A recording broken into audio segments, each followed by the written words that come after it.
Olá, alunos de terceiro ano, vamos rumando para finalmente terminarmos o nosso conteúdo de terceiro ano. E o próximo, então, tema que nós vamos trabalhar é um tema considerado polêmico, apesar de que eu discordo, não deveria ser um tema polêmico, porque, enfim, né, temos situações bastante claras, evidentes, né, no sentido de ser um período que teve uma série de sequelas, de consequências gravíssimas, né, para o Brasil. E nós temos esse período no qual há digamos assim, adoção do que a gente em história, né, denomina de terrorismo de Estado, né? Então não deveria haver polêmica em relação a um tema que, de fato, deveria ser sim mais estudado, né? Mas infelizmente nós vivemos uma situação na qual há muita desinformação e às vezes até má fé. Então nós vamos começar a falar hoje sobre ditadura civil militar no Brasil, tá? Que é um tema bastante importante, né? E é considerado história recente, apesar de nós já termos aí uma certa estrada. É um tema que nós temos muitos estudos, né? Muito relevantes e que, enfim, né? Ele tem consequências muito importantes para nossa história atual e por isso mesmo deveria ser explorado com mais profundidade, né?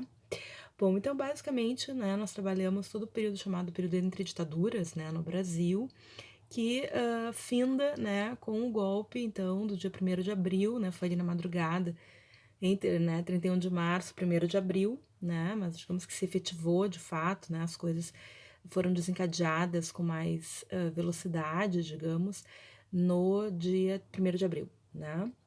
Então, basicamente, como eu disse para vocês, né, nós estávamos num contexto bastante tenso, né, a sociedade extremamente, digamos assim, a polarização mais evidente, afinal de contas, a polarização na sociedade, ela existe, né, mas ela estava mobilizada, digamos assim, nesse contexto, principalmente porque o Jango, ele dava sinais de tentar realizar uma série de reformas estruturais no Brasil que beneficiavam, digamos assim, né, a camada mais pobre da população, tentando, inclusive, né, diminuir um pouco as desigualdades sociais no Brasil, ou seja, né, enfim, nós vivemos num país no qual, né, até hoje há questionamento de que o filho do porteiro pode estudar, né, e não deveria estudar. Essa é a visão, né, de muitos membros da elite brasileira hoje e era exatamente, né, no período do Jango. Exatamente, então essas questões, né,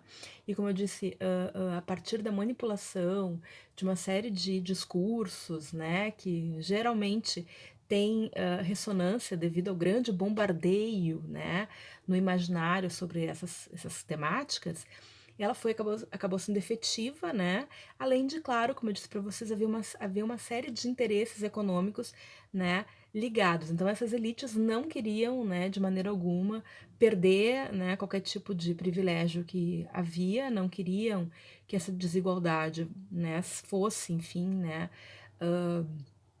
colocada. É claro que ninguém diz isso, né, pessoas? Olha, eu estou contra o Jango porque eu não quero que fique, né? Hoje em dia, enfim, né?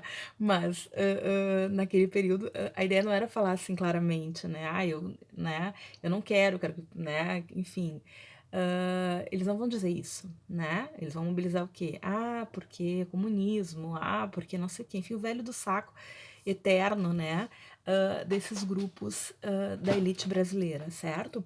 Então, nesse processo, nós vamos ter, então, mobilização, né, das elites, das civis, por isso nós chamamos de ditadura civil-militar, porque parece que ditadura militar, tá, beleza, foram os militares, ponto. Não, não foram os militares, ponto.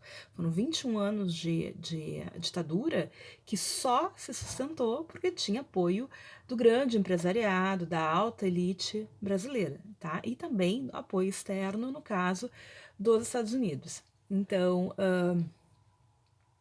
nessa perspectiva, nós vamos ter uma mobilização, né, dos militares, certo? Do alto escalão militar, que já estavam, como eu falei para vocês, articulados há muito tempo numa perspectiva de golpe, né? Isso lá, lembra quando o Jango não tentaram que o Jango não ocupasse a presidência, né, não tomasse o poder, enfim, lá, né, nós tivemos a campanha da legalidade, enfim. Então, o golpe ele já era articulado há muito tempo, não é uma coisa da noite pro dia, né? Apesar de que os eventos que levaram ao golpe foram meio atropelados no primeiro momento, mas essa ideia, essa articulação, essas conversas já eram, né, já estavam sendo plantadas há muito tempo, certo?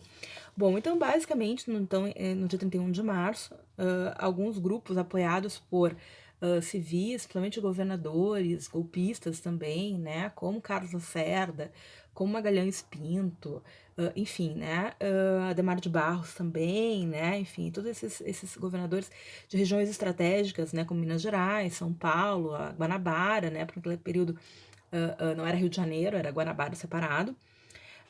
Basicamente, eles vão fomentar essa rebelião do exército. A gente vai ter, então, um general, né, chamado Olímpio Mourão Filho, tá? Que é o mesmo militar que criou a perspectiva do Plano Cohen, lá, lembra do Plano Cohen, do Getúlio, que acabou levando ao Estado Novo, que foi sendo, digamos, né, motivadora. Pois é, esse militar, que era integralista, né, foi aquele que mobilizou, então, o exército em Belo Horizonte, que foi às ruas, né, neste período.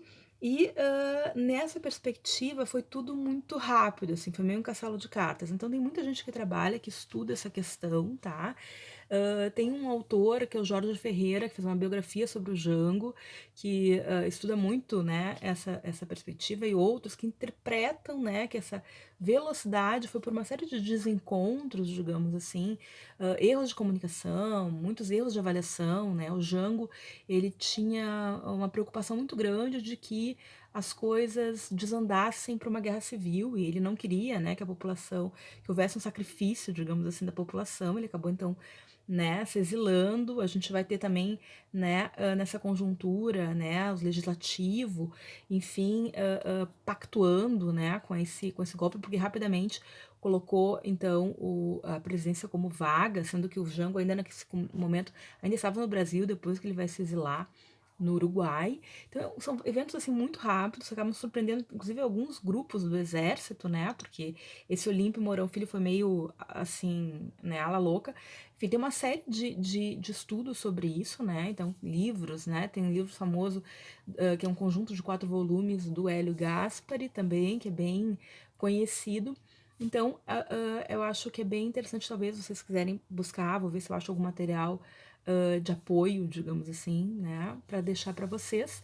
Mas basicamente foi uma série de eventos, né, que acabou assim sendo um pouco atropelados, e que acaba que o golpe é dado meio sem, não sem resistência, mas não houve uma resistência muito organizada. Foi algo meio surpresa, assim, digamos assim. Aquela surpresa que todo mundo já sabe o que vai acontecer, mas que mesmo assim, na hora que acontece, as pessoas não sabem muito como lidar com isso. A gente percebe que as pessoas têm muita dificuldade de apreender o que está acontecendo, as consequências, né, desses atos, o que fazer, enfim.